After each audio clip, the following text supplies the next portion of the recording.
Policy Institute's Ken Timmerman. Ken, you've been listening to our discussion there, and the suggestion by Joe Kent, and also we have to bring it back to that statement from Marco Rubio at the beginning. We didn't really have a choice. I'm paraphrasing. He said we had to be preemptive because Israel was going to strike Iran, and that would have hit American soldiers. What do you make of it, Ken? Who is at fault here, and who is in the right? First, I'm a little bit shocked to hear this whole discussion. I think what Marco Rubio was actually talking about was the imminent strike that was jointly planned by the United States and Israel. And the Israelis came up at the last moment with strategic intelligence about the whereabouts and the ability that we had and they had to strike the supreme leader, Ali Khamenei, on this meeting in the early morning of February 28th. It may be that the operation was planned for a day later, or 2 days later, or 3 days later, and the Israelis had information which we did not have. And I've got to tell you, I've written about this in my book, The Iran House. The United States intelligence community does not have human sources in Iran. The Israelis do. And the Israelis knew where the supreme leader was going to be on that morning with all the people around him. And that is what precipitated what was supposed to be the decapitation strike. It turned out to be a decapitation strike. We got the supreme leader and we got a lot of people around him. So all the rest of this is just nonsense. And by the way, Joe Kent was never privy to the briefings, the intelligence briefings on the war with Iran. He had been cut out from these briefings 3 months earlier because he was considered a leaker by the Trump White House and the Trump intelligence establishment. Okay, that's interesting. So your opinion is that he wasn't, Joe Kent, included in these briefings because why, Ken? Do we know what the logic was for that? Because he was being investigated, was he, for leaking secrets? He was already under investigation by the FBI. That's been revealed today. But the investigation started months ago for leaking information to the media. He was not on board with the Trump agenda. He did not believe in he was just not on board. And he was cut out of all of the intelligence briefings on the prospective strike on Iran, and that's why he quit before he was indicted. Let me just put it that way politely. I see. Okay, so his claim that he said the Israelis would come in and they would tell President Trump and our senior officials, oh, we know this, but and he said, but we didn't have access to that. In your opinion, that is plausible that the Israelis could have known intelligence that America wouldn't have known? He's obviously looking for more proof. He's saying that in some way they managed to hoodwink the president into this. How true could that be, Ken? It's utter nonsense. Look, this President Trump, and Prime Minister Netanyahu, they work very closely together. They coordinate together. Their people coordinate together. I know the individuals involved who coordinate together. I've talked with them many, many times behind the scenes. Look, this is a relationship. It's an intelligence relationship. The things that happen.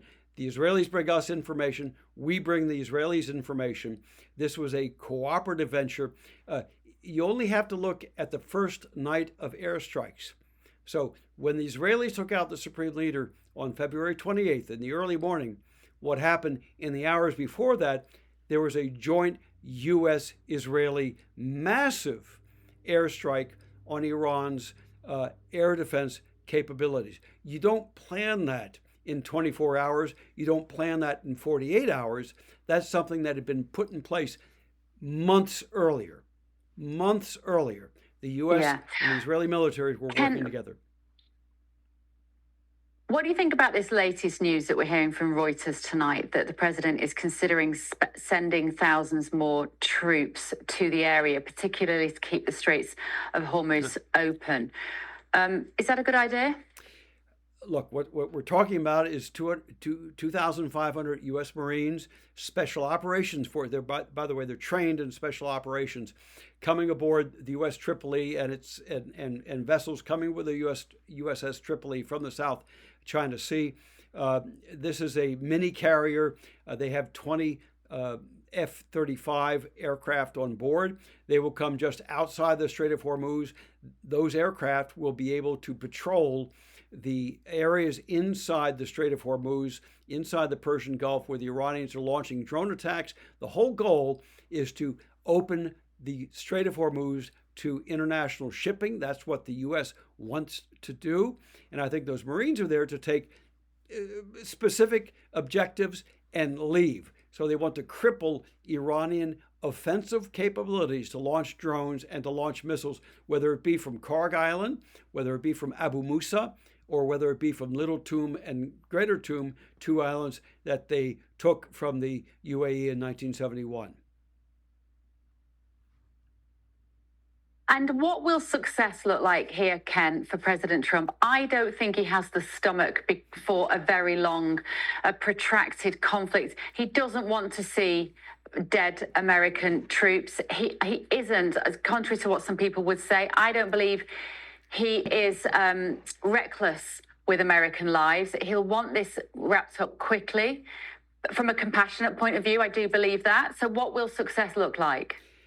You know, the president said right at the beginning, this would be a war of 4 weeks to 6 weeks. We're now in the beginning of the third week, and everybody's saying, oh my gosh, when is it going to end? Well, there's another 3 weeks to this campaign. And I think what the president has done very judiciously, he has started bit by bit. He started with the air defenses in Iran. He started with clearing the airspace so we can fly over it. We've not lost a single aircraft over Iranian airspace because we took out all of their air defenses. Then we go after the missiles. Then we go after the drones. Then we go after the naval forces. So it has been strategically, there's a strategic progression here. And I think ultimately what we're going to get to is taking out every capability that can threaten the Strait of Hormuz. In the meantime, the Israelis they are complementary. They are taking out political targets. They are taking out the Minister of Intelligence. They're taking out Basiji targets. They're taking out people who can threaten the Iranian people. The ultimate goal, and this is not yet announced, and there's no reason to have announced it. It will come out. I think everybody is seeing this now. This war cannot end until the Iranian regime collapses and the Iranian people rise up and seize control of their government. But that is not the goal of the war. The goal of the war has been to reduce the Iranian threat from the Iranian Islamic regime to the West, to Israel, to us, to our friends and allies. Now they've taken out places in the Qatari gas fields, and the Qataris today, just today, they expelled the Iranian ambassador and all the Iranian diplomats. Absolutely stunning, since they have been such close allies to Iran up until now. Yeah, well, there's nothing like a joint adversary to bring previous enemies together, of course, Ken. So what we're hoping out of this does come a grand peace settlement in the whole region, the Abraham Accords, and perhaps a period of peace and stability in the Middle East like we haven't seen in our lifetime. So let's hope so. Ken, absolutely illuminating. Thank you so much. Senior Fellow at the America First Policy Institute and the author of The Iran House, Ken Timmerman there. Can I talk to my panel for just a minute on this? Let me talk to you. Yes. Yes, we'll take that. Yes.